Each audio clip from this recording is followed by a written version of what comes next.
ஆம்சாங் படுகொலையை நம்ம ஆரம்பத்திலிருந்து நம்ம தொடர்ந்து நம்ம பேசிட்டு வரோம். ஆம்சாங் படுகொலையில் ஏதோ ஒரு ஆளுமை இருக்கலாமா மேபி, அதுக்காக தான் இப்படி நடக்குதா அப்படின்னு. ஆனால் கல்லீரல் பிரச்சனை என்பது 2 ஆண்டுகளுக்கு முன்பு தனியார் மருத்துவமனையில் நாகேந்திரனுக்கு சிகிச்சை அளித்து உண்மை. அதில் எந்த மாற்று கருத்தும் இல்லை. அவருக்கு புதுசாக கல்லீரல்னு சொல்லி ஏமாத்துறாங்க அப்படின்னு நம்ம போய் சொல்ல முடியாது. No compromise. உங்க சைடுலயும் எங்க சைடுலயும். It's a GT promise. GT Holidays, South India's #1 travel brand. தமிழர்களின் #1 சாய்ஸ் தமிழ் மேட்ரிமோனி. உங்கள் லெஜண்ட் சரவணாவில் தீபாவளி பரிசாக பவனுக்கு ரூபாய் 1200 தள்ளுபடி. வயது முதிர்வு அதே போல உடல்நல குறைவு காரணமாக மருத்துவமனையில் நாகேந்திரன் அவர்கள் இறந்திருக்காரு. யார் இந்த நாகேந்திரன் அவர்கள்? அவர் என்ன குற்றத்துக்காக ஒரு ஆயுள் தண்டனை கிடைச்சிருக்கு? நாகேந்திரன் பார்த்தீங்கன்னா ஒரு பாக்ஸர். ஓகே, பாக்ஸிங் எல்லாம் பண்ணக்கூடிய ஒரு நபர். ஸ்டேட் லெவலில் வரணுன்ற மாதிரி. அவங்க அம்மா வந்து பார்த்தீங்கன்னா தண்டல் வியாபாரம், அந்த காசு கொடுத்துட்டு சாயங்காலம் போய் வசூல் பண்ணுறாங்களா அந்த தண்டல் வியாபாரம். எப்பவுமே தண்டல் என்பது கொஞ்சம் கரடமுருடா தானே, ஒரு 10 பேர் பசங்க கூட போயிட்டாங்கன்னா கலெக்ஷனே வரும். அப்போ நாகேந்திரன் வந்து அம்மா கொடுக்குற தண்டல் பிஸ்னஸில் அவர் போய் கலெக்ஷன் பண்ண நபரா. வெள்ளரவி கோஷ்டியில தான் ஒரு நபரா நாகேந்திரன் இருக்காரு. ஓகே, அப்போ இருக்கும்போது நாகேந்திரன் எப்பவுமே ஒரு கொலையில போயிட்டு வந்தா உடனே போலீஸ் என்ன பண்ணுவோம், ஏரியாவில் தங்க விடாது, வேற எங்கன்னா போய் தங்கணும். வேற எங்கன்னா தங்கினா என்ன பண்ணுவோம், தங்க வைக்கிறவன் என்ன பண்ணுவான், அவன் சில வேலைகள் சொல்லுவான். அந்த வேலைகள் செஞ்சாங்கன்னா அப்போ 1 by 1 வந்து கடைசியாக வந்து A+ ரவுடி ஆக்கி தான் போலீஸ் விடும். நீ சந்தர்ப்ப சூழ்நிலையில ஒரு கொலை பண்ணிட்டா கூட கடைசியாக உன்னை வந்து மிகப்பெரிய A+ ரவுடி ஆக்கி தான் போலீஸ் விடும். ஏன்னா இவன் கொலை பண்ணிட்டு வந்திருக்கான், இவனை வந்து கொலை பண்ணுவானுங்க. அப்போ நம்ம லிமிட்டுக்குள்ளே நடந்துன்னு நமக்கு மிகப்பெரிய சிக்கல். ஆனால் இவனை துரத்தி விடு, 4 தடவை கூப்பிடு, வரமாட்டான், ஓடிடுவான். போலீஸ் துரத்து, பொய் கேஸ் போடு, பொய் கேஸுக்கு பயந்துட்டு ஓடிட்டே இருப்பான் அவன். அப்போ ஏரியாக்குள்ளே வரமாட்டான். இதுதான் காவல்துறை. ஓகே, புரியுதுங்களா? அப்போ காவல்துறை இவன் A+ ரவுடி ஆகிறதுக்கு முக்கிய மூல காரணம் காவல்துறை. தன்னுடைய தம்பியை வந்து கொண்டுட்டாங்க, இதுக்கு எதிராக வந்து வெள்ளையரவி ஒண்ணுமே பண்ணல, சேரா கூட இணக்கமா போயிட்டாங்க. இந்த கோபம் வந்து நாகேந்திரன் அவர்களுக்கு இருக்கு இருந்துட்டு. ஆனா 2 பேருக்கு சண்டை பெரிய சண்டைலாம் இல்லை, பேசிக்க மாட்டாங்க. ஓகே, ஜெயிலில் வந்து நேருக்கு பார்த்துக்கிட்டோம், பேசிக்க மாட்டாங்க. அப்போ நாகேந்திரன் கோஷ்டி ஒன்று, வெள்ளரவி கோஷ்டி ஒன்றா மாறுது. ஓகே, ஒரே கேங் 2 கேங்கா மாறுறாங்க. ஆக்சுவலாக சேரா வெள்ளரவி கோஷ்டியா இருந்தது. ஓகே, இப்போ வந்து நாகேந்திரன் வெள்ளரவி கோஷ்டியா மாறுது. இதுக்கு முன்னாடி அவர் பண்ணதெல்லாம் பார்த்தீங்கன்னா ரவுடி ஸ்கூல்ல தான் மோதல். ரவுடி ஸ்கூல்ல நடக்கிற மோதலுக்கு வந்து எந்த கேஸும் கன்வென்ஷன் ஆகாது, அது தண்டனை பெற முடியாது. ஏன் சொன்னா, ஒரு ரவுடியை கொண்டுட்டு இன்னொரு ரவுடி நீதிமன்றத்தில் நின்னா அந்த ரவுடிக்கு நண்பர்கள் வந்து சாட்சி சொல்ல மாட்டாங்க, இவன் தான் எங்க அண்ணனை கொண்டதுன்னு சொல்ல மாட்டாங்க. ஓகே, அது சொன்னா வந்து அது கேவலம், அது ரவுடி ஸ்கூல்லே கேவலம். ஆம்சாங் படுகொலையை நம்ம ஆரம்பத்திலிருந்து நம்ம தொடர்ந்து நம்ம பேசிட்டு வரோம். ஆம்சாங் படுகொலையில் ஏதோ ஒரு ஆளுமை இருக்கலாமா மேபி, அதுக்காக தான் இப்படி நடக்குதா அப்படின்னு. ஆனால் கல்லீரல் பிரச்சனை என்பது 2 ஆண்டுகளுக்கு முன்பு தனியார் மருத்துவமனையில் நாகேந்திரனுக்கு சிகிச்சை அளித்து உண்மை. அதில் எந்த மாற்று கருத்தும் இல்லை. அவருக்கு புதுசாக கல்லீரல்னு சொல்லி ஏமாத்துறாங்க அப்படின்னு நம்ம போய் சொல்ல முடியாது. ஆதன் நேயர்களுக்கு அன்பு வணக்கம். இன்று நம்மோடு இந்திய தேசிய லீக் கட்சியின் நிறுவன தலைவர் திருமிகு தடா ரஹீம் அவர்கள் இருந்துள்ளார். வணக்கம் ரஹீம் பாய், நலமா இருக்கீங்களா? ரொம்ப நல்லா இருக்கேன். மிக முக்கியமான பிரேக்கிங் நியூஸ், சென்னையினுடைய ஒரு பிரபல ரவுடி, ஆயுள் தண்டனை சிறைவாசி நாகேந்திரன் அவர்கள் உடல்நல குறைவு காரணமாக ரொம்ப நாட்களாக வந்து சிகிச்சையில் இருந்தார். குறிப்பாக ஸ்டான்லியில் வந்து அந்த கல்லீரல் மாற்று அறுவை சிகிச்சை அதெல்லாம் கூட அவருக்கு நடந்துச்சு. வயது முதிர்வு அதே போல் உடல்நல குறைவு காரணமாக மருத்துவமனையில் நாகேந்திரன் அவர்கள் இறந்திருக்காரு. யார் இந்த நாகேந்திரன் அவர்கள்? அவர் என்ன குற்றத்துக்காக ஒரு ஆயுள் தண்டனை கிடைச்சிருக்கு? சமீபத்தில் ஆம்சாங் கொலையில் A1 குற்றவாளியாக நாகேந்திரன் சேர்க்கப்பட்டிருக்காரு. சமீபத்தில் தான் சிபிஐக்கும் வழக்கு மாறி இருக்கு. இதையெல்லாம் அடிப்படையாக வச்சு யார் இந்த நாகேந்திரன், அவர் என்ன பண்ணாரு, வியாசர் பாடியில் அவர் செஞ்ச சம்பவங்களை பற்றி எங்களுக்காக சொல்லுங்க ரஹீம் பாய். யார் இந்த நாகேந்திரன்? நம்ம ஏற்கனவே பல முறை பேசிட்டு இருக்கோம். எவனுமே பிறக்கும்போது ரவுடியா பிறக்கிறது இல்லை, சந்தர்ப்ப சூழ்நிலைகள் தான் அவனை ரவுடியா மாத்து. அதுக்கு மூல காரணம் வந்து காவல்துறையும் ஒரு பங்களிப்பு இருக்காது. அந்த அடிப்படையில் தான் வந்து நீங்க வந்து நாகேந்திரனும் ரவுடியான கதையா அப்படியே பார்க்கணும். இப்போ நாகேந்திரனை பற்றி நம்ம பேசணும்னு சொன்னால், அதுக்கு முன்னாடி வட சென்னையில் உள்ள அந்த மேலோட்டமான ஒரு விதமான அந்த ரவுடிஸ் அரசியலை பற்றி பேசணும் இல்லைங்களா? இப்போ நான் வட சென்னையில் பார்த்தீங்கன்னு சொன்னால் பிரபலமான ரவுடின்னு சொன்னீங்கன்னா சேரா ஒன்று, அதுக்கு எதிர்த்த மாதிரி பெஞ்சமின் சொல்லி ஒரு நபர். 2 பேருக்குள்ளே தான் அவங்களுக்குள்ளே தான் மாறி மாறி சண்டையெல்லாம் வந்துட்டு இருக்கும். இப்போ இந்நிலையில் தான் வந்து அந்த பெஞ்சமின் கூட வந்து வெள்ளரவி இணைகிறாப்புல வெள்ளரவி இணைகிறாப்புல வெள்ளரவி யார் இந்த வெள்ளரவின்னு சொன்னீங்கன்னா அவங்க பர்மா ரிட்டர்ன்ஸ் ஆகும். பர்மாலேருந்து வந்தீங்கன்னா அப்போ பெஞ்சமின் கூட வந்து வெள்ளரவி இணைகிறாப்புல. வெள்ளரவி இணைஞ்சிருக்கும்போது அப்போ பெஞ்சமின் கூட்டாளி ஏதாவது இது சேரானுடைய கூட்டாளி பாலு என்றவரை பெஞ்சமின் கூட்டாளி போடுறாங்க. பெஞ்சமின் கூட்டாளின்னா வெள்ளரவி உட்பட எல்லாமே போடுறாங்க. போடும்போது என்ன ஆயிடுதுன்னு சொன்னால் மறுபடியும் அவங்களுக்கு ஃபைட்டு, அதாவது சேராவுக்கும் பெஞ்சமினுக்கும் பயங்கரமாக ஃபைட் ஆகுது. அப்போ இந்நிலையில் தான் வந்து சேரானுடைய சித்தப்பா தான் சுப்பையான்னு சொல்லிட்டு அவர் போய் யார் இந்த குரூப் போய் போட்ட உடனே சேரா கோஷ்டி கொந்தளிச்சு என்ன பண்ணுறாங்க, அதுக்கு தலை யார் பெஞ்சமினை வந்து அவங்க போடுறாங்க. இது அப்படியே ருட்டீன் ஆகுது. பெஞ்சமின் மாறி அப்போ பெஞ்சமின் இறந்த உடனே அந்த கேங்க்கு வந்து லீடர்ஷிப்பாக வந்து வெள்ளரவி வந்துடுறாங்க. ஓகே. அப்போ வெள்ளரவி வரும்போது வெள்ளரவி விஜயின்னு சொல்லிட்டு ஒரு பிரபல நபர், அவரும் ரவுடியாக இருந்தவர் தான். எல்லாமே ரவுடியில் அப்படியே ஒரு ஃப்ரெண்ட்ஷிப். அப்போ விஜய்க்கும் நாகேந்திரனுக்கு தான் நட்பு. ஃபஸ்ட்டு ஆரம்பத்தில் அவங்க விஜய் நாகேந்திரன் இவங்கெல்லாம் ஒன்றா. ஓகே. அதாவது வெள்ளரவி டீமில் தான் வந்து நாகேந்திரன் இருந்தாரா? ஆமாம். ஓகே. அந்த விஜய் அப்போது விஜய் கூட ஆக்சுவலாக நாகேந்திரன் பார்த்தீங்கன்னா ஒரு பாக்ஸர். ஓகே. பாக்ஸிங் எல்லாம் பண்ணக்கூடிய ஒரு நபர். பாக்ஸிங்கில் வந்து நல்லா ஒரு இது ஆகணும், ஸ்டேட் லெவலில் வரணுன்ற மாதிரி. அவங்க அம்மா வந்து பார்த்திங்கன்னா தண்டல் வியாபாரம், அந்த காசு கொடுத்துட்டு சாயங்காலம் போய் வசூல் பண்ணுறாங்களே அந்த தண்டல் வியாபாரம். அப்போ அந்த தண்டல் எப்போவுமே தண்டல்னும் போது கொஞ்சம் கரடு முரடாக தானே, ஒரு 10 பேர் பசங்க கூட போயிட்டாங்க தானே கலெக்ஷனே வரும். அப்போது நாகேந்திரன் வந்து அம்மா கொடுக்குற தண்டல் பிஸ்னஸில் அவர் போய் கலெக்ஷன் பண்ண நபராக இருக்கார். ஓகே. அப்போ அந்த நேரத்தில் விஜய் தொடர்பு ஏற்படுது. விஜய்க்கும் வெள்ளரவிக்கும் நல்ல நண்பு. அப்போ விஜய் மூலிமா வெள்ளரவி கூட ஐக்கியமாகிட்டு தான் இவங்க என்ன பண்ணுறாங்க சொன்னால் ஒரு கேங்க்கு விஜய், வெள்ளரவி, அக்பர், அப்புறம் வந்து சலாம், இப்படி ஒரு கோஷ்டி. அது ஒரு பெரிய வெள்ளரவி கோஷ்டின்னா ஒரு பிரபலமான கோஷ்டி ஆகுது. அந்த சைடு பார்த்தீங்கன்னு சொன்னால் சேரா, கபிலன், ஆசை தம்பி எல்லாமே என்கவுண்டரில் போட்டாங்க. அந்த குரூப்பு. ஆனால் சேரா கோஷ்டிக்கு வந்து நிறைய என்கவுண்டர்லேயே கொல்லப்பட்டாங்க. ஏன்னு சொன்னால் ஆசை தம்பி, கபிலன் இவங்க எல்லாமே பார்த்தீங்கன்னா ஒரு 4-5 பேர் எல்லாமே என்கவுண்டர் போட்டாங்க. அப்போது 2 பேருக்குள்ள ஒரு மோதல் என்பது ஒரு பெரிய அளவுக்கு வந்து 2 தான் கோஷ்டி. அந்த வெள்ளரவி கோஷ்டியில் தான் ஒரு நபராக நாகேந்திரன் இருக்காப்புல. ஓகே. அப்போ இருக்கும்போது நாகேந்திரன் எப்பவுமே ஒரு கொலையில் போயிட்டு வந்தால் உடனே போலீஸ் என்ன பண்ணுவோம், ஏரியாவில் தங்க விடாது, வேற எங்கன்னா போய் தங்கணும். வேற எங்கன்னா தங்கினா என்ன பண்ணுவோம், தங்க வைக்கிறவன் என்ன பண்ணுவோம், அவன் சில வேலைகள் சொல்லுவான். அந்த வேலைகள் செஞ்சாங்கன்னா அப்போ 1 by 1 வந்து கடைசியாக வந்து A+ ரவுடி ஆக்கி தான் போலீஸ் விடும். நீங்கள் சந்தர்ப்ப சூழ்நிலையில் ஒரு கொலை பண்ணிட்டா கூட கடைசியாக உன்னை வந்து மிகப்பெரிய A+ ரவுடி ஆக்கி தான் போலீஸ் விடும்.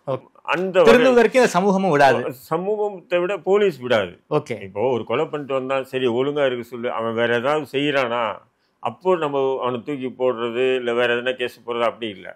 அவனை விரட்டி நம்ம ஏரியாவில் எதுவும் இருக்கக்கூடாது, புரியுதுங்களா?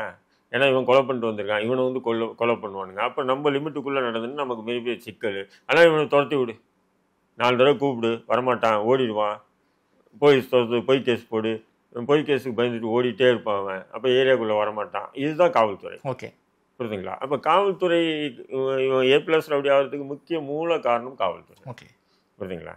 அப்போ இந்த நிலையில் தான் என்ன ஆகுதுன்னு சொன்னால் வெள்ளரவியும் இவங்க எல்லாம் ஒன்றா தான் இருக்காங்க. வெள்ளரவி, சலாமு, அக்பர், இது ஒரு பெரிய கோஷ்டி இது. விஜய் அப்போ விஜயை வந்து என்ன பண்ணுறாங்க, போட்டதுக்கப்புறம் அப்படியே இருக்குது. அப்புறம் சலாமு, அக்பர் அவங்களுக்குள்ள சண்டை வந்து சலாம் இறந்துறாப்புல, அக்பர் அப்படியே எங்கேயோ போயிடறாப்புல, விலகிறாப்புல குரூப்பில். அப்போ வெள்ளரவியும் நாகேந்திரன் மட்டும் ஒரு பெரிய கேங்காக இருக்குது. அதில் வந்து நாகேந்திரன் கை ஓங்க வெள்ளரவிக்கும் கொஞ்சம் என்னன்னு சொன்னால், வெள்ளரவிக்கு என்னன்னு சொன்னீங்கன்னா சேரா கூட காம்ப்ரமைஸ் நடக்குது. ஒரு விதமான ஒரு ஒப்பந்தம், ஒரு போலீஸ் ஆபீசர் பண்ணிருக்காங்க, காம்ப்ரமைஸ் நடக்குது. அப்போ காம்ப்ரமைஸ் நடக்குதுன்னா அது நமக்கு பின்னாடி வரும் அப்படின்ற மாதிரி யார் நாகேந்திரன் நினைக்கிறாப்புல. அந்த நிலையில் தான் வந்து நாகேந்திரனுடைய தம்பி வந்து போஸ் அப்படின்ட்டு ஒருத்தர் இருந்தார், வழக்கறிஞர் இருக்காப்புல. அவன் தான் நாகேந்திரனுக்கு முக்கியமான வலதுக்கரம் அப்படின்னு சொல்லிட்டு அவனை போட்டுடுறாங்க. ஓகே, போட்டது யாரு? சேராகோஷ்டி போட்டாங்க. சேராகோஷ்டி போட்ட உடனே அப்போ வந்து நாகேந்திரனுக்கு என்ன ஆச்சுன்னு சொன்னால், என்கிட்ட நாகேந்திரன் சொன்னது, ஏன் என்ன ஆச்சு வெள்ளரவி கூட, எதுக்கு தேவையில்லாமல் பிரச்சனை பண்ணிகிட்டே இருக்கீங்கம்மா, 2 பேரும் இணைஞ்சிருந்தீங்க, எதுக்கு தேவையில்லாமல்? இல்லை ரஹீம், இதேமாரி வந்து என் தம்பியை கொண்டதுக்கே வந்து ஒன்றுமே அமைதியாக இருக்காப்புல, நான் வந்து வெள்ளரவிக்காக என்னென்ன பண்ணியிருக்கோம், ஓகே. என் தம்பியை கொலைக்கு வந்து ஒரு அவங்க கூட கொஞ்சம் கொலாவிட்டு இருக்காரு ஆப்போசிட் டீம். ஓ, தன்னுடைய தம்பியை வந்து கொன்னுட்டாங்க. இதுக்கு எதிராக வந்து வெள்ளை ரவி ஒண்ணுமே பண்ணல. சேரா கூட இணக்கமா போயிட்டாங்க. இந்த கோபம் வந்து நாகேந்திரன் அவர்களுக்கு இருக்கு இருந்துட்டு. ஆனா 2 பேருக்கு சண்டைலோ பெரிய சண்டைலாம் இல்லை, பேசிக்க மாட்டாங்க. ஓகே. ஜெயிலில் வந்து நேருக்கு பார்த்துக்கிட்டோம், பேசிக்க மாட்டாங்க. அப்போ நாகேந்திரன் கோஷ்டி ஒன்று, வெள்ளரவி கோஷ்டி ஒன்றா மாறுது. ஓகே, ஒரே கேங் 2 கேங்கா மாறுறாங்க. ஆக்சுவலாக சேரா வெள்ளரவி கோஷ்டியா இருந்தது. ஓகே. இப்போ வந்து நாகேந்திரன் வெள்ளரவி கோஷ்டியா மாறுது. ஓகே, புரியுதுங்களா? மாறுது. இதுக்கு நடுப்புற தான் உங்களுக்கு தெரியும், வெள்ளரவி வந்து என்கவுண்டர் பண்ணுறாங்க. என்கவுண்டர் பண்ணோன்னா அப்போ வந்து ஒட்டுமொத்தமாக நாகேந்திரன் தான் அந்த இடத்துக்கு. இப்போ நாகேந்திரன் பார்த்தீங்கன்னா ஆரம்பத்தில் ஒரு பாக்ஸராக ஒரு சாதாரணமான வாழ்க்கையை தான் துவங்கி இருக்காப்புல. ஆனால் அதன் பிறகு சந்தர்ப்ப சூழ்நிலை ஒரு கொலை பண்ணுறாப்புல. அந்த கொலைக்கு தொடங்கி அப்படியே வந்து அது நீங்கள் தான் சொல்கிறீங்களா A+ ரவுடின்றீங்க. அதுக்கப்புறம் பிரபல ரவுடி ஓகே அப்படின்னு சொல்லி எல்லாமே வந்து அப்படியே வந்துடும்போது கடைசியாக வந்து பார்த்தீங்கன்னு சொன்னால் அது வந்து 96 97 சரியாக தெரில. அந்த நேரங்களில் வந்து இதுக்கு முன்னாடி அவர் பண்ணதெல்லாம் பார்த்தீங்கன்னா ரவுடி ஸ்கூலில் தான் மோதல். ரவுடி ஸ்கூலில் நடக்கிற மோதலுக்கு வந்து எந்த கேஸும் கன்வென்ஷன் ஆகாது, அது தண்டனை பெற முடியாது. ஏன்னு சொன்னால் ஒரு ரவுடியை கொண்டுட்டு இன்னொரு ரவுடி நீதிமன்றத்தில் நின்னா அந்த ரவுடிக்கு நண்பர்கள் வந்து சாட்சி சொல்ல மாட்டாங்க, இவன் தான் எங்கள் அண்ணனை கொண்டதுன்னு சொல்ல மாட்டாங்க. ஓகே. அது சொன்னால் வந்து அது கேவலம், அது ரவுடி ஸ்பீல்லே கேவலம் அது. ஓகே. அதனால எவனுமே சாட்சி சொல்ல மாட்டான். சாட்சியம் இல்லாதன் காரணமாக விடுதலையும் ஆயிடுவாங்க. ஆமா, எப்பவுமே நீங்க பாருங்க, ஒரு ரவுடியை கொண்டதுக்காக இன்னொரு ரவுடிக்கு ஆயுள் தண்டனை கிடைச்சதா ஒரு வழக்கு நீங்க காட்டுங்க. ஏன்னா அது மீறி அவன் வேணா சாட்சி சொல்ல வந்துட்டான்னு வச்சுக்கணும் கூண்ட. ஓகே. ஏண்டா பொட்ட மாரி வந்து சாட்சி சொல்றேன் அப்படிதான் அவங்க பாஷை அது. ஓகே. பொட்ட மாரி வந்து சாட்சி சொல்றேன்னு. அது ரவுடிஸ் வந்து இன்னொரு ரவுடியை வந்து கொல்லுவான், ஆனா சாட்சி சொல்ல மாட்டான். ஓகே, புரியுதுங்களா? ஆனால் நாகேந்திரனுக்கு என்ன ஆகுதுன்னு சொன்னால் ஸ்டான்லி சண்முகம்னு சொல்லி அதிமுகனுடைய வட்டச் செயலாளர் வந்தார். வட்டச் செயலாளர் அதிமுக வட்டச் செயலாளர். அவரை வந்து ஒரு பிரச்சனை, அந்த பிரச்சனையில் அவர் தலையிடுறாரு, நாகேந்திரன் தலையிறாப்புல. அப்போ வந்து பார்த்தீங்கன்னா நாகேந்திரன் வந்து கமிஷன் ஆஃபீஸில் போய் அந்த நேரத்தில் ரவிக்குமார் என்ற ஏடிசியை சந்தித்து எழுதி கொடுத்தாரு. அதாவது ரவுடிஸ் நான் இனி செய்ய மாட்டேன் அப்படின்னு எழுதி கொடுத்துட்டு வந்த நேரம் அது. ஓகே. நாகேந்திரன் எழுதி கொடுத்துட்டு வந்த நேரம். அந்த நேரத்தில் கமிஷன் ஆஃபீஸுக்கு போய் எழுதி கொடுத்துட்டு வர்றாங்க. ஓகே. அப்போட ஒரு அதிகாரி எங்கிட்ட சொல்கிறாரு, ரவுடி இவங்கெல்லாம் எழுதி கொடுத்துட்டு அடுத்த நாள் கொலை பண்ணுவாங்க அப்படின்றாரு. அதே மாதிரி என்ன ஆகுதுன்னு சொன்னீங்கன்னா ஒரு மாதம் கூட ஆகலை, அது ஸ்டான்லி சண்முகத்தை போட்டுடுறாங்க. ஓகே. எதுக்காக போடுறாங்க ஸ்டான்லி சண்முகத்தை? இவங்களுக்கும் அந்த ஒரு இதுதான், அந்த குடோன் இருக்கு இல்லையா, வட சென்னையில் உங்களுக்கு இருக்கு இல்லையா, சால்ட் கோட்டர்ஸ், அந்த குடோன் பிரச்சனை அப்படின்றாங்க. பட் அது உள்ளுக்குள்ளே என்ன பிரச்சனைன்னு தெரியல. குடோன் பிரச்சனை தான் முக்கிய காரணம் அப்படின்னு சொல்லி அவங்க போட்டுறாங்க. போட்ட உடனே என்ன ஆகுதுன்னா அந்த வழக்கு வந்து ஜெயிலுக்கு வராப்புல, பெயிலில் வராப்புல, மறுபடியும் வழக்கு வருது. 5வது செஷன்ஸ் கோர்ட், அமர்வு நீதிமன்றம், 5வது நீதிமன்றத்தில் வழக்கு நடக்குது. அந்த கோர்ட்டில் தான் எங்களுக்கு தடா வழக்கும் எனக்கு ஓகே கேஸ் நடக்கும். அதில் வந்து நீதியரசர் பாஸ்கர்ன்னு சொல்லிட்டு ஒருத்தர் இருந்தார். ரொம்ப நேர்மையாக நல்ல நபர். அதாவது குற்றவாளிக்கு ஆதரவாக இருக்க மாட்டார், போலீஸ் சொல்கிறத முழுமையாக கேட்க மாட்டார், நியாயமாக தீர்ப்பு வழங்கக்கூடிய நபர். அவர் என்ன பண்ணுறாரு, சண்முகம் வழக்கை வந்து விசாரித்து 10 ஆண்டு கடுங்காவல் தண்டனை கொடுக்குறாரு. சரி. யாருக்கு? நாகேந்திரனுக்கு. அப்போ நாகேந்திரன் கொடுக்கும்போது அப்போது ஜெயிலில், நானும் ஜெயிலில் தான் இருக்கேன். அப்போ சொல்கிறப்ப நாகேந்திரன் 10 வருஷம் கொடுத்துட்டான் ரஹீம் அப்படின்போது நான் சொன்னேன், அப்பா இந்த கேஸு 10 வருஷம் கொடுத்து அமைதியாக இல்லை, நான் மேல்முறையீடு போட போகிறேன். ஓகே. நான் சொன்னேன், அவசரப்பட்டு போகாத மேல்முறையீடு, ஏன்னா 10 வருஷம்ன்றது கன்வென்ஷன் குறைஞ்ச தண்டனை தான் இருக்கு. ஒரு கொலை பண்ணாலே ஆயுள் கொடுப்பாங்க. ஆமா, ஆனா 10 வருஷம் தான் கொடுத்துருக்காங்க. நான் சொன்னேன். நான் சொல்லும்போது அப்ப நான் இல்லை, உங்களுக்கு நாகேந்திரன் சிறையில் நல்ல பழக்கமா? உங்களுக்கு நல்ல நண்பன். அப்ப நான் சொன்னா கேட்கல. எப்படின்னு சொன்னீங்கன்னா, ஏற்கனவே நான் வந்து சொல்லியிருக்கேன் உங்ககிட்ட, நம்ம சரவணபவன் உரிமையாளர் அண்ணாச்சி அவர் வந்து 10 ஆண்டு தண்டனை கொடுக்கும்போது நான் சொன்னேன், 10 ஆண்டு கொடுத்துருக்காங்க, ஒரு 10 மினிட் உட்காருங்க, மேல்முறையீடெல்லாம் போகாதீங்க, புரியுதுங்களா? இது உள்ள உங்களுக்கு ரிவிஷன் எல்லாம் செட்டப் பண்ணீங்கன்னா ஒரு 6-7 வருஷத்துல வெளியே வந்துடலாம் அப்படின்னு சொன்னேன். இல்லை எங்கள் அட்வைஸ் சொல்லிட்டாரு, ஹைகோர்ட்டில் சுப்ரீம் கோர்ட்லேயும் போகிறது. போகாதையா சொன்னேன். அண்ணாச்சி வேணாம் அண்ணாச்சி சும்மா இருங்க அப்படின்னு கேட்கல. அவரும் அப்படி போய் தான் சுப்ரீம் கோர்ட் கன்ஃபார்ம் ஆச்சு. அந்த 10 வருஷங்கிறது கம்மி, கொலை பண்ணிருக்க உனக்கு ஆயுள் தண்டனை கொடுக்கணும் கொடுத்துட்டான். ஆமா, டபுள் ஆயுள் கொடுத்துட்டாங்க சுப்ரீம் கோர்ட்ல. அதே மாதிரி தான் நாகேந்திரனுக்கு நான் சொல்றேன், ஐயோ இவர் கொடுத்துருக்காருன்னா ஏன்னா அரசியல்வாதி செத்துது, நீ ரவுடிஸ் இல்லை, நல்லா புரிஞ்சுக்கணும். இல்லை விட்னஸ் எல்லாம் பெரிய அளவுக்கு இல்லை, இது மேல்முறையீடு போன உடனே கேட்ட சொன்ன கேளுன்னா கேட்கல. அவங்க என்ன பண்ணிட்டாங்க, சுப்ரீம் கோர்ட்டில் போனாங்க. சுப்ரீம் கோர்ட்டு கன்ஃபார்ம் பண்ணிட்டாங்க ஆயுள் தண்டனை. சுப்ரீம் கோர்ட்டில் வந்து கன்வென்ஷன் வந்து ஆயுள் தண்டனையை மாற்றிட்ட உடனே என்னன்னா, சுப்ரீம் கோர்ட் மாற்றின என்னன்னா, அவங்க மகள் உட்பட முக்கியமான நபர்கள் ஐவிட்னஸ் சொல்லியிருக்காங்க. ஓகே அப்படிங்கும்போது இது எப்படி 10 வருஷம் இது லைஃப் ஆக்குங்க அப்படின்னு லைஃப் ஆகிட்டான். ஓகே இப்போ லைஃப் ஆக்கின பிறகு என்னாச்சுன்னா, தமிழ்நாடு கவர்மெண்ட் என்ன பண்ணுச்சுன்னா, இந்த இது கொடுக்குறாங்க பற்றியில் நன்னடத்தை விதியை பின்பற்றி 10 ஆண்டுகள். ஆமா ஆமா அப்போ நாகேந்திரன் என்ன நினைச்சப்பல, நம்மளை விடுதலை பண்ணிடுவாங்க, 10 வருஷம் ஆயிடுச்சு நம்மளை விடுதலை பண்ணுவாங்க. விடுதலையே பண்ணல. ஏன்னு சொன்னால், ஒவ்வொரு முறை நன்னடத்தை விதியை பின்பற்றும் போது அந்த இதுக்கு இவருடைய பேர் போகும்போது போலீஸ் என்ன பண்ணுறதுன்னா, இவர் உள்ளே இருந்துட்டு இந்த கொலை பண்ணார், உள்ளே இருந்துட்டு இந்த கொலை பண்ணார், உள்ளே இருந்துட்டு இந்த கொலை பண்ணாருன்னு சொல்லிட்டு கடந்த 24-25 ஆண்டுகளுக்கு மேலே அவர் சிறையில் தான் இருந்துட்டு இருக்காரு. ஓகே கடந்த 3 வருஷத்துக்கு முன்னாடி என்ன ஆகுது நிலையில் தான் வந்து என்ன ஆகுதுன்னு சொன்னால், அவருக்கு இது இந்த கல்லீரல் பிரச்சனை வருது. கல்லீரல் பிரச்சனை வந்து மருத்துவமனை, அதாவது தனியார் மருத்துவமனையில் வச்சு அரசு செலவு இல்லை, இவங்க செலவில் தனியார் மருத்துவமனை வச்சு தீவிர சிகிச்சையில் வந்து அது இதுவாயிடுச்சு, க்யூர் பண்ணிட்டாங்க. ஓகே அந்த லிவர் டிரான்ஸ்பிளான்ட்லாம் பண்ணாங்க, டிரான்ஸ்பிளான்ட் பண்ணி க்யூர் பண்ணிட்டாங்க. க்யூர் பண்ண பிறகு வந்து என்ன பண்ணுறாங்க, இப்போ ஜெயிலே இருக்காப்புல. உங்களுக்கு தெரியும், ஜெயிலில் இருந்த பிறகு தான் இப்போ வந்து ஆம்ஸ்டாங் வழக்கில் அவரை வந்து ஏவன் குற்றவாளியாக போடுறாங்க. அவருடைய மகன் அஸ்வத்தமன் இன்னொரு மகனையும் அதேமாரி அந்த குற்றவாளியாக ஆக்குறாங்க. இப்போ 2 மகன்கள் இவர் சதி பண்ணி தான் இந்த கொலை நடந்ததானே. இப்போது நாம் வந்து நாகேந்திரனை பற்றி ஓரளவு பேசியிருக்கோம். முழுமையான தகவல்ன்றதை விட ஓரளவு தான் பேசியிருக்கோம். முழுமையான தகவல் தான் இன்னும் பெருசாக போவோம்.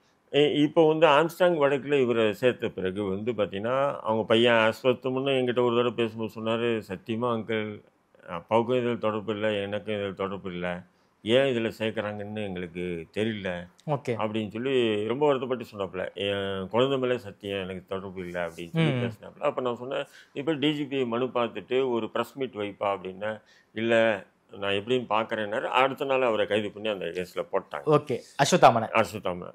இப்போ ஆம்ஸ்டாங் வழக்கில் ஏற்கனவே வந்து நம்ம பேசியிருக்கோம். ஏவன் குற்றவாளின்னு சொல்லக்கூடிய திருவங்கடத்தை அவசரமாக தூக்கிட்டு போய் என்கவுண்டர் பண்ணுறாங்க. அவங்களால சரண்டர் ஆன ஒரு நபரை, அதுவும் வந்து அவங்க ஆயுதத்தை ரெடியூஸ் பண்ணுற பக்கம் பதிச்சு வச்சுருந்தாங்க அப்படின்னு சொல்கிறது. சரண்டரான 1 ஹவரில் போலீஸ் பிடிச்சிட்டாங்கன்னு சொல்கிறாங்க. 1 ஹவரில் பிடிச்சிட்டாங்கன்னா அவன் எப்படி போய் ரெடியூஸில் போய் ஒழிச்சு வச்சுட்டு இங்கே வரத்துக்கு 3 மணி நேரம் ஆகும் இல்லையா? ஆமாம். அது ஒரு கதை விட்டாங்க. அப்போ என்னன்னு சொன்னால், இந்த வழக்கே ஒரு கால் சிபிஐக்கு போயிடுச்சுன்னா விசாரணை வந்து ஒரு முற்றா நிற்கணும் அப்படின்னு. இப்போ இந்த வழக்கில் A1 அக்யூஸ்டாக குற்றப்பத்திரிகை தாக்கல் பண்ணியிருக்க நாகேந்திரன் மெயின் கேரக்டர். இப்போ சமீபத்தில் வந்து ஆம்ஸ்டாங் வழக்கு சிபிஐக்கு மாற்றிருக்கு. சிபிஐக்கு மாற்றினது தவறுன்னு சொல்லி உச்சநீதிமன்றத்தில் தமிழக அரசு மேல்முறையீடு பண்ணியிருக்கு. இது ஒரு சிறப்பு தகவல். பண்ணியிருக்கா இல்லையா? அப்போ மேல்முறையீடு பண்ணியிருக்கும்போது இப்போது ஏற்கனவே அவருக்கு கல்லீரல் பிரச்சனை இருக்குன்றது உலகம் அறிஞ்ச விஷயம். ஏற்கனவே தனியார் மருத்துவமனையில் வச்சு தீவிர சிகிச்சை அளித்தாங்கன்றது உண்மை. இப்போ இந்நிலையில் தான் இப்போ கடந்த வாரம் வந்து அவருக்கு வந்து உடல்நிலை சரியில்லைன்னு சொல்லி மருத்துவமனையில் சேர்க்குறாங்க, அரசு மருத்துவமனையில் சேர்க்குறாங்க. ஆனாலும் அப்போ கூட வந்து என்னாச்சுன்னா, அவருடைய மனைவி அவருடைய குடும்பத்தார் என்ன சொல்கிறாங்கன்னா, இல்லை நாங்கள் ஏன்னா இது தனியார் மருத்துவமனை வச்சு ட்ரீட்மெண்ட் பார்க்குறோம், அதுக்கு உண்டான அனுமதி கொடுங்கன்னு சொல்லும்போது அனுமதி கொடுக்கல அரசு. கொடுக்காம அரசு மருத்துவமனையில் வச்சு அரசு மருத்துவமனையில் இருக்கும்போது நல்லா சாப்பிட்டுக்கிட்டு இருந்திருக்கு. திடீர்னு தான் அவருக்கு வந்து வலி அதிகமாக இருக்குது அப்படின்னு சொல்லி உள்ள ஆப்ரேஷன் தியேட்டரை கூட்டிட்டு போனாங்க. அதுக்கப்புறம் சீரியஸ்னு ஒரு 4-5 நாளாகவே சில தகவல்கள் வந்துக்கிட்டே இருக்குது.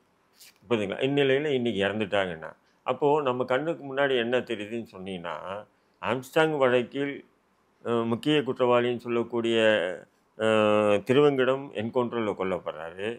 குற்றப்பத்திரிகையில் A1 அக்யூஸ்ட்னு சொல்லக்கூடிய நாகேந்திரன் மருத்துவமனையில் மரணம் அடைகிறாரு.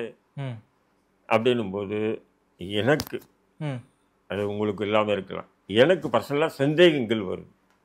ஏன்னா இந்த வழக்கு மேல்முறையீடுக்கு சிபிஐக்கு போயிருக்காங்க இல்லையா?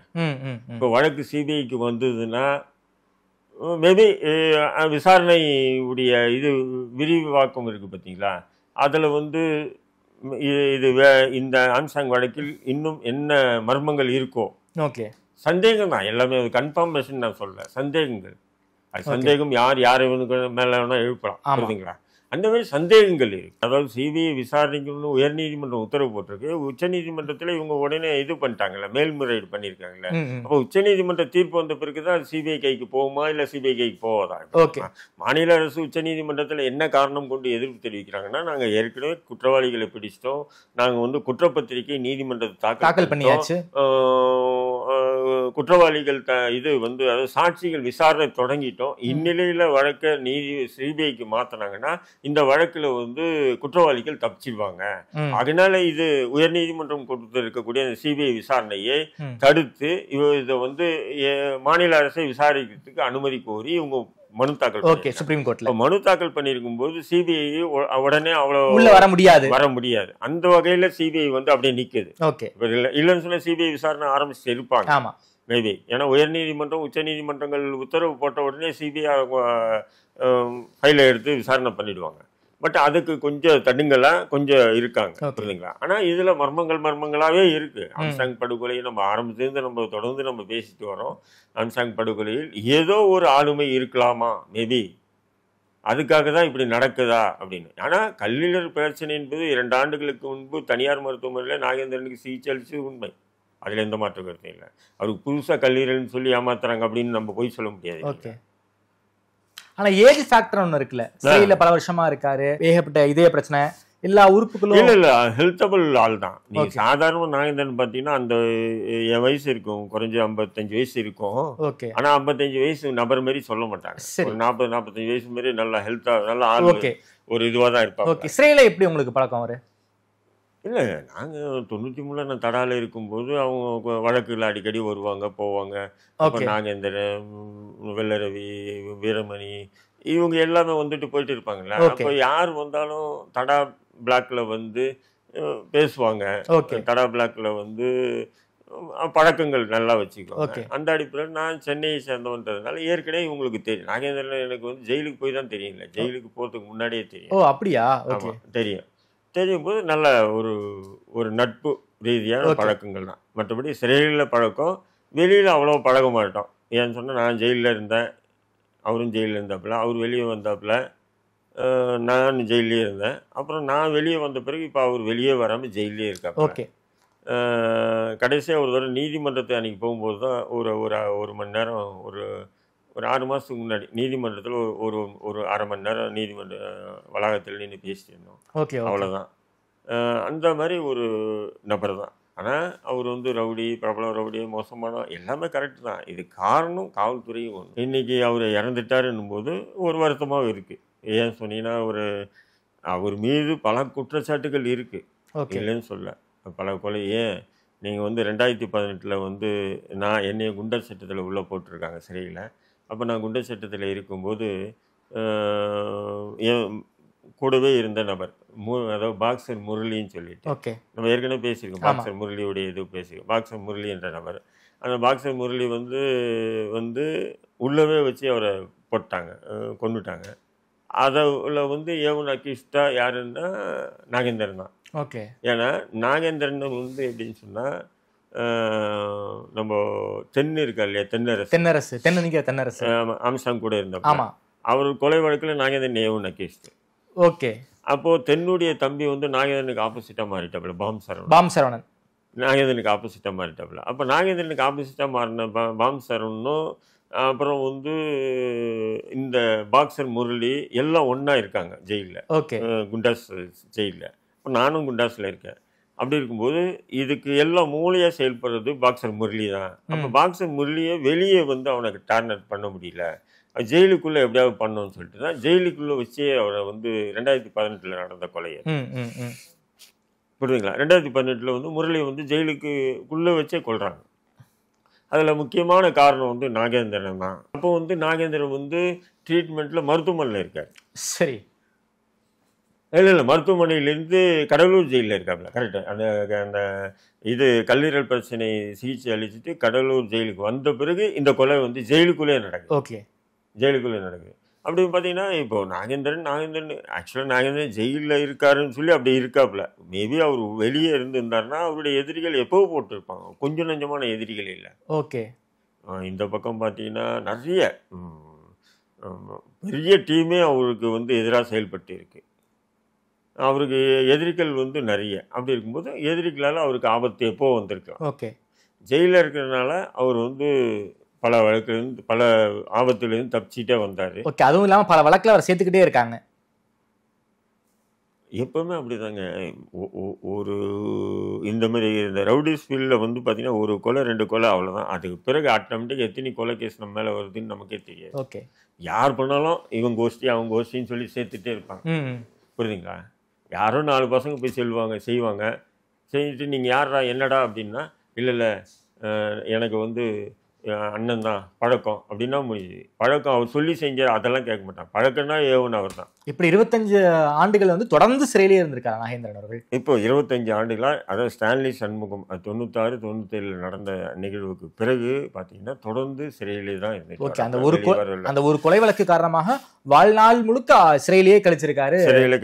அதுக்கு முன்னாடி நிறைய கொலை வழக்குகள் அவர் மீது இருக்கு. அந்த வழக்குல எல்லாம் எதுவுமே நீதிமன்றத்தில் தண்டனை பெறல அவர். ஓகே. யாரும் சாட்சி சொல்லல. எல்லாமே ரவுடிஸ் வழக்குகள்.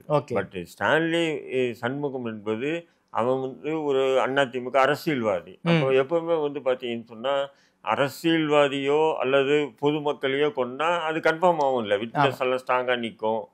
எப்படியாவது ஒன்று குற்றவாளிக்கு தண்டனை வாங்கி கொடுக்கணும். அதுல நின்று தான் இப்போ நீங்க வந்து சேரா கோஷ்டி பார்த்தீங்கன்னா, சேராவுடைய வலதுகரமா இந்த சோமு என்கின்ற சோமசுந்தரம், பிரபல ரவுடின்னு சொல்லுவாங்க.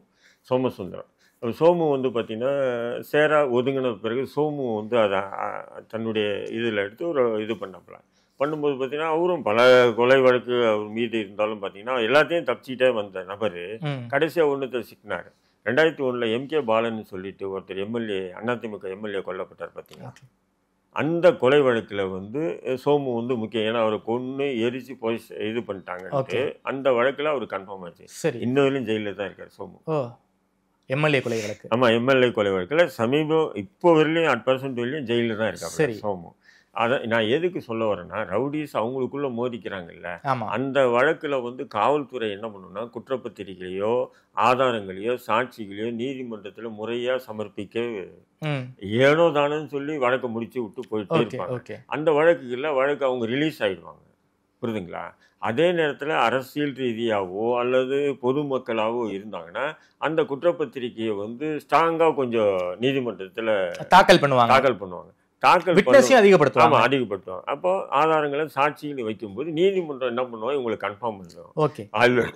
ஆயுள் தண்டனை கன்ஃபார்ம் ஆயிடுச்சுன்னு வச்சுக்கலாம். அதன் பிறகு இவங்க வெளியே வர முடியாது. ஏன்னு சொன்னீங்கன்னா மற்றவங்களுக்குன்னா நன்னடத்தை விதியை பின்பற்றலாம், பட் இவங்களுக்கு பின்பற்ற முடியாது. ஏன்னு சொன்னால் அந்த ஒவ்வொரு நேரத்தில் மாநில அரசு சட்டப்பிரிவு 161 பின்பற்றி